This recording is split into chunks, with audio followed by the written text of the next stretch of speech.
Hey everybody, Allan Sanders here with the Artist Series, and today I am here with one of the bad boys of Veneta, Mr. Austin Markham.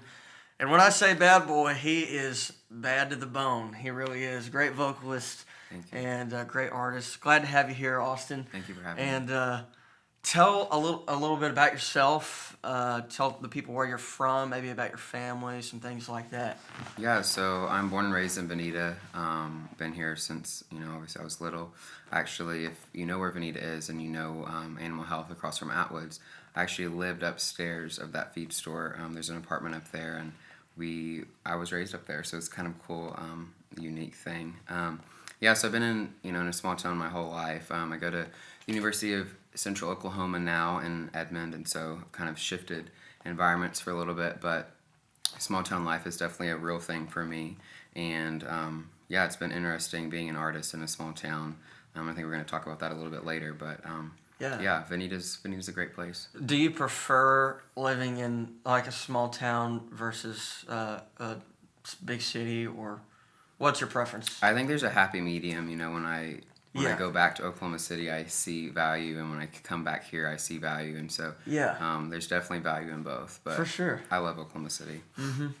Well, maybe kind of tell everybody how you got started playing music. Like, did you have a musical family or anything like that? Or so no one really sings in my family or really plays instruments. I mean, with my great grandparents, I have some history there. So you're a little bit of the oddball out then. Absolutely.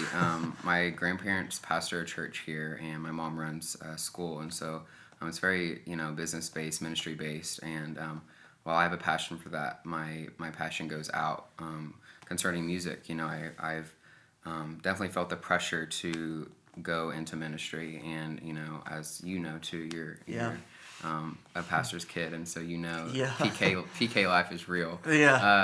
As you know, so I've definitely felt that external pressure, and I haven't really felt it with God. My walk with Christ is very important with me, and something I value, and I pray every day. I talk to God, an open dialogue, and it's something I do, and it's consistent, and so hearing that voice is very important, and I've learned how to balance. I'm still learning, haven't mastered it yet. I don't think any of us have, but how to balance, family, external world, community, noise, and God's voice. And so I think it's a little bit easier to hear that when you're away from your family. And so I find that when I'm in Oklahoma City, I don't feel that external pressure. But I started singing in church at the age of 7. Greg Highsmith, you know who Greg is? Yeah. I'm a local auctioneer. Greg's a good dude. Yes, and he's associate pastor now of our home church, and that's Cowboy Junction. Yes, at Cowboy Junction in Veneta, and he just pulled me on stage. I don't remember. Of course, I was 6. I had to have been no older than 7, and he just kind of pulled me on stage that he was doing this song, and there was a part of the bridge that he wanted me. It was actually a child singing it, and so he's like, "I want you to come do this." And I remember it like it was yesterday. We were in my grandpa's office rehearsing, and I was like, "Okay, you have to cue me," because I knew nothing about music. And so he in the video, he taps me and cued me for the bridge. I didn't even know what a bridge was at that point. And so that kind of started my interest into music. It wasn't until about 7 years later, 6 or 7 years later, when I was 13, I got asked to sing the national anthem at the local rodeo. And, I've sang consistently, consecutively since then. Of course, not this year because of COVID. Mm-hmm. But I've been there, the last several years singing the national anthem. And that's really what created this intriguing passion for the technical side of music and not just playing around with melodies. And, the national anthem is such a hard song to master and really make yours while doing the song justice. Yeah. And so my mom can vouch for me. I sang the national anthem for hours and hours, the months prior to singing, and it was such a big deal being 13, singing the national anthem in front of a couple thousand people at, one of the biggest events in this small town. It's not the Super Bowl, but it's the Super Bowl of Veneta. It is, and so it was a big deal. It's kind of how I got my foot into music, and my mom put me into everything. Trying to find my passion at such a young age is hard.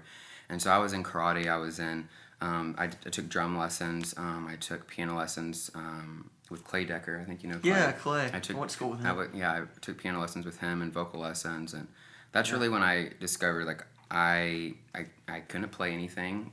I wasn't good at karate.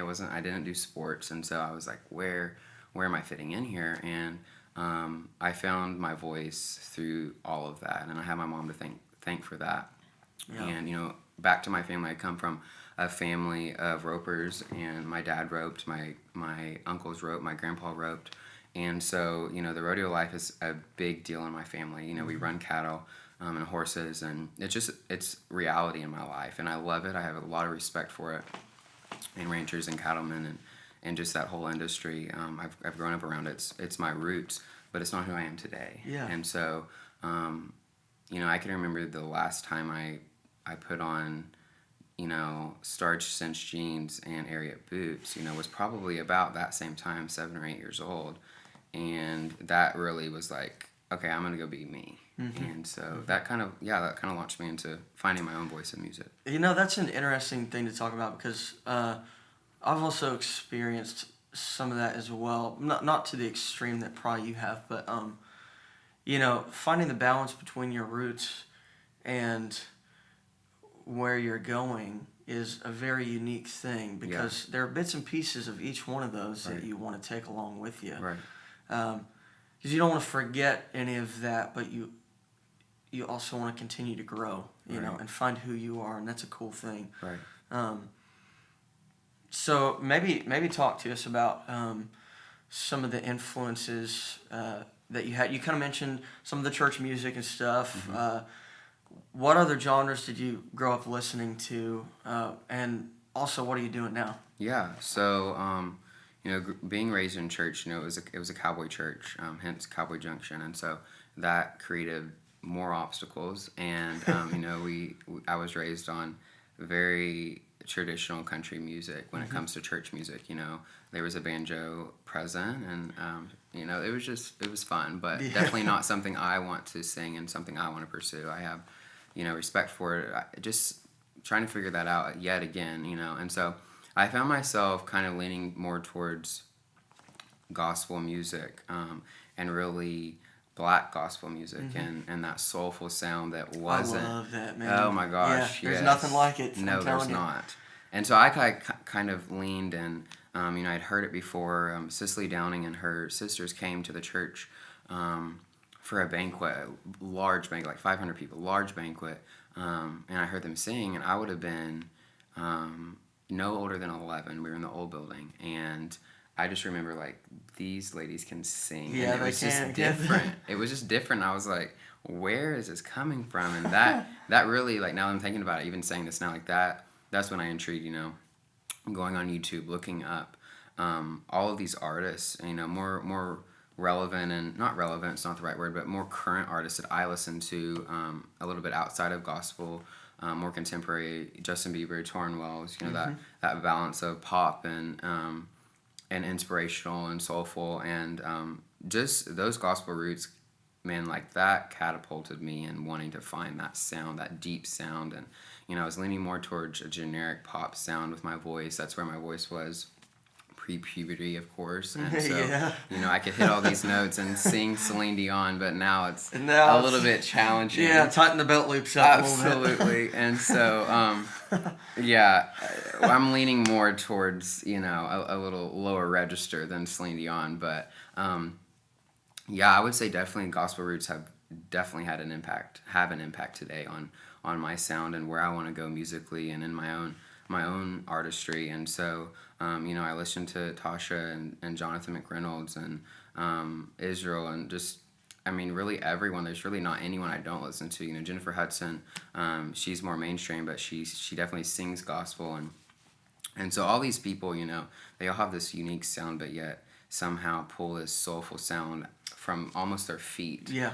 And it's a sense of this story that you can feel their music, and that is the music I want to produce. That's the music I want to write, and I find myself resonating with that more than CCM or pop or all these other genres and opportunities. I find myself going back to gospel, and You know, a white kid doing gospel music is not definitely a mainstream narrative, but I've never done a mainstream narrative. I've never fallen into that. And so I think it's been cool to see how God has placed me strategically, and I look forward to, you know, finding my voice, and I'm still finding my voice. I think we all are, you know, no matter how old the artist is, we're all finding that voice. You know, our voices change, and so yeah, those are kind of some foundations that I stand on today. Man, that's solid stuff, and I think you are able to reach more people with your message by being yourself, being genuine. Absolutely.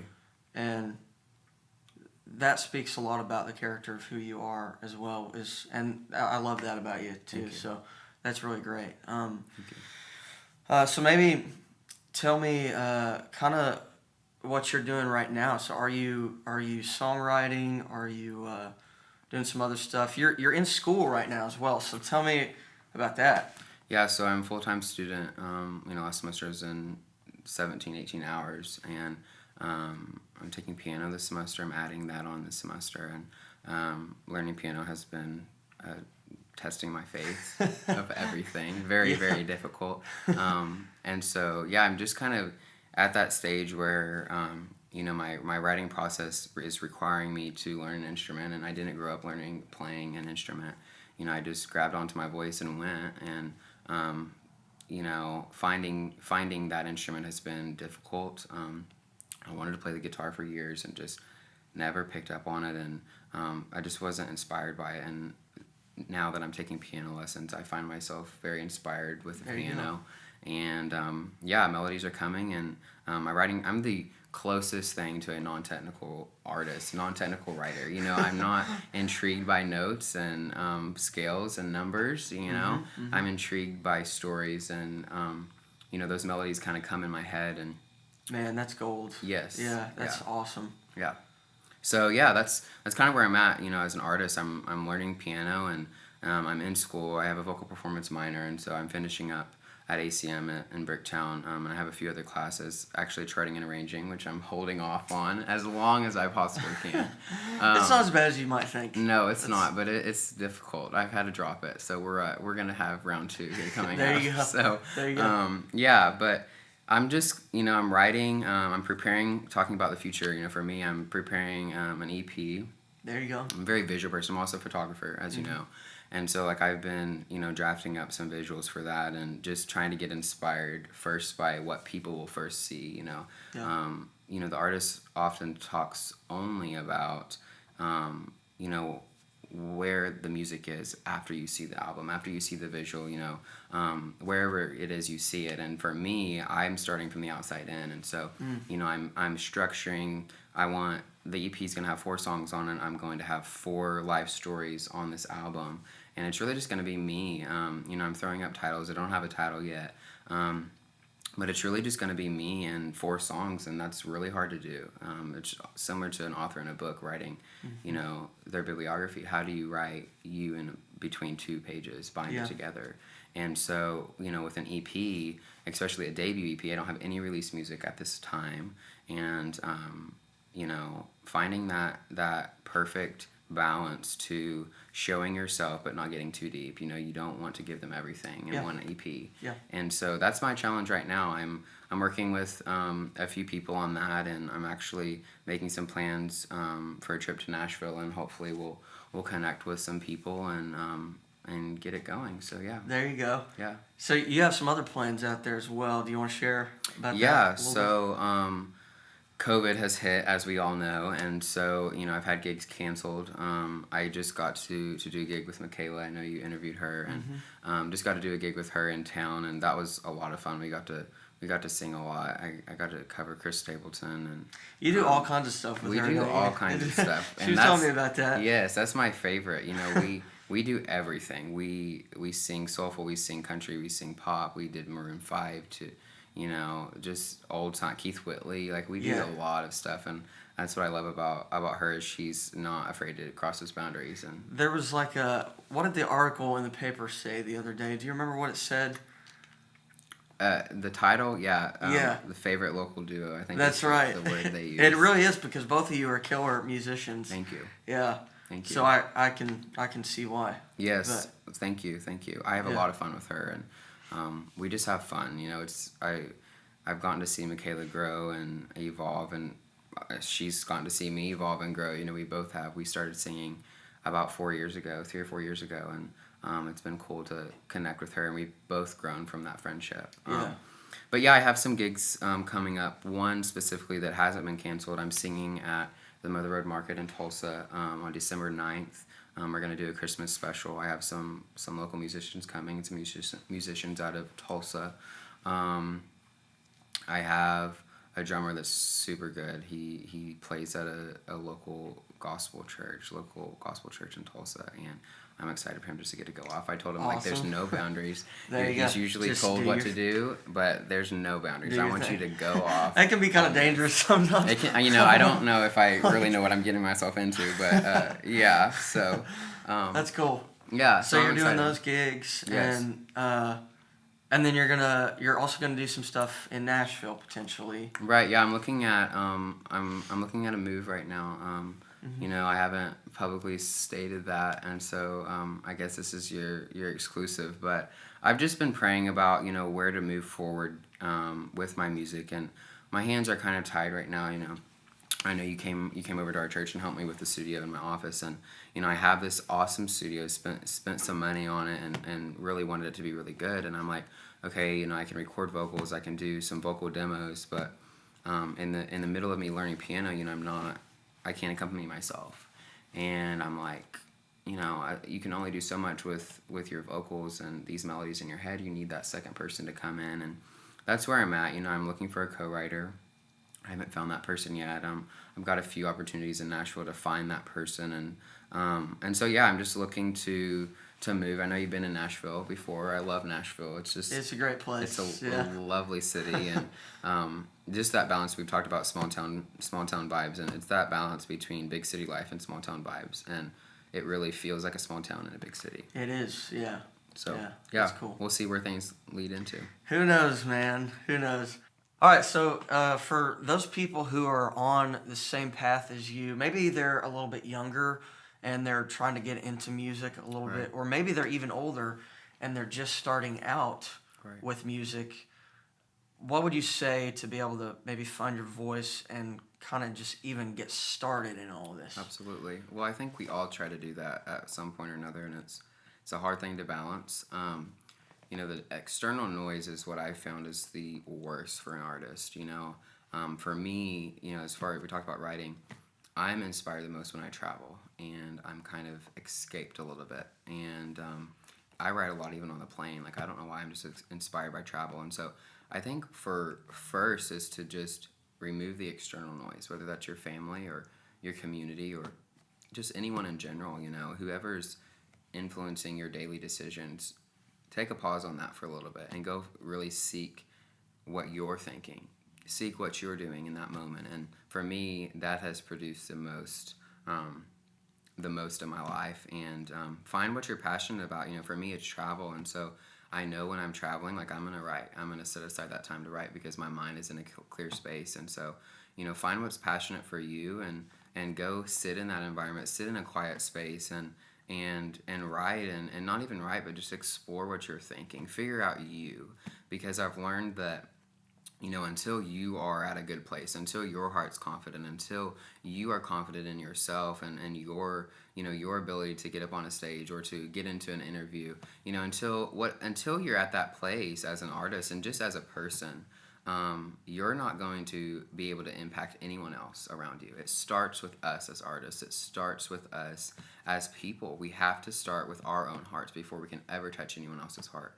And so, if you find yourself in that place of just questioning and doubting, use those. I heard a preacher say the other day, if you always preach from your doubts and your boundaries, and you always have these things in your life, we all have them. If you preach from those, you'll never lack content. And I want to encourage you as an artist to take those boundaries that people place, take those doubts, take those questions, take those concerns, place them in a basket and pick from those and write your music from that. Write your inspiration from what you're dealing with. You know, we have to be authentic first before we can ever impact someone else. That's killer, man. And that's what I love about you too, is you're confident in who you are, and you know who you are, and you're not going to let anybody else tell you otherwise. That's Hopefully. great. Yeah. It's been a long journey. And that's killer. But I would love to maybe showcase some of your music now and share some of your voice with people. So Sure. maybe tell them about the song you're going to sing. Yeah, so I picked this song, Falling by Harry Styles, and this is just a song that kind of showcases both sides of my voice, the more tender, delicate, and shows some of my range. So yeah, we'll give it a shot. Yeah.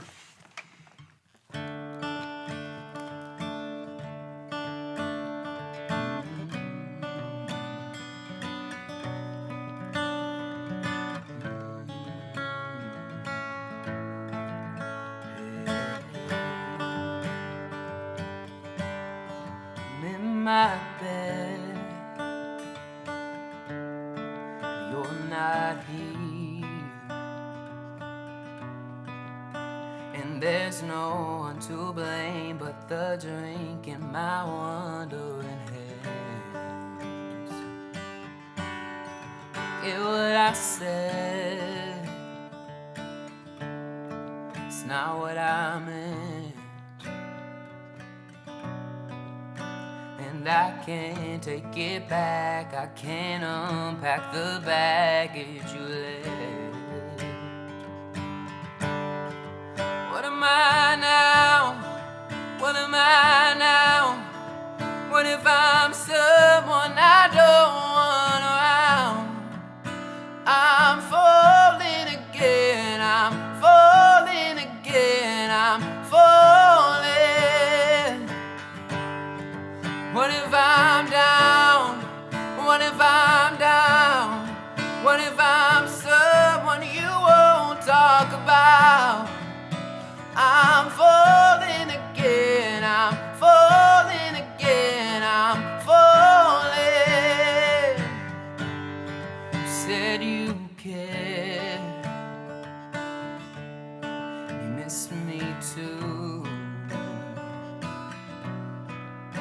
And I'm well aware I write too many songs about you. Coffee's out at the Beachwood Cafe, and it kills me 'cause I know we've ran out of things we can say. What am I now? What am I now? What if I'm someone I don't want around? I'm falling again, I'm falling again, I'm falling. What if I'm down? What if I'm down? What if I'm someone you won't talk about? I'm falling again, I'm falling again, I'm falling. And I get the feeling that you never need me again.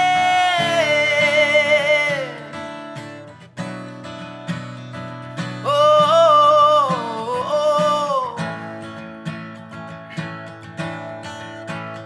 hey. What am I now? What am I now? What if you're someone I don't talk about? I'm falling again, I'm falling again, I'm falling. What if I'm down? What if I'm down? What if I'm someone you won't talk about? I'm falling again, I'm falling again, I'm falling.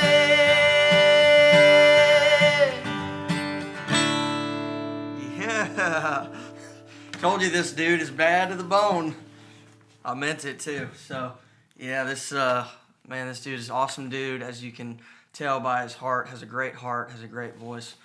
And man, I'm so glad you came today. Yeah, I'm and glad. tell people maybe where they can find you online, some of Yeah. your music. So as I mentioned, I don't have any released music, which is kind of difficult right now, showing people who I am. First, you can just find me on Instagram. I know most people have Instagram. Through Instagram, you can find me on TikTok.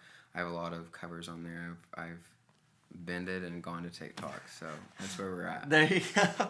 Ventured over to the hip TikTok Absolutely, world, I yes. guess. Yeah. Yeah. That's pretty cool. Well, look for some of Austin's music online. Maybe go out and see him in Tulsa, Mother Road Market, and maybe in Nashville, Tennessee here pretty soon. We'll see. And thanks for tuning in to the Artist Series. I'm Allan Sanders.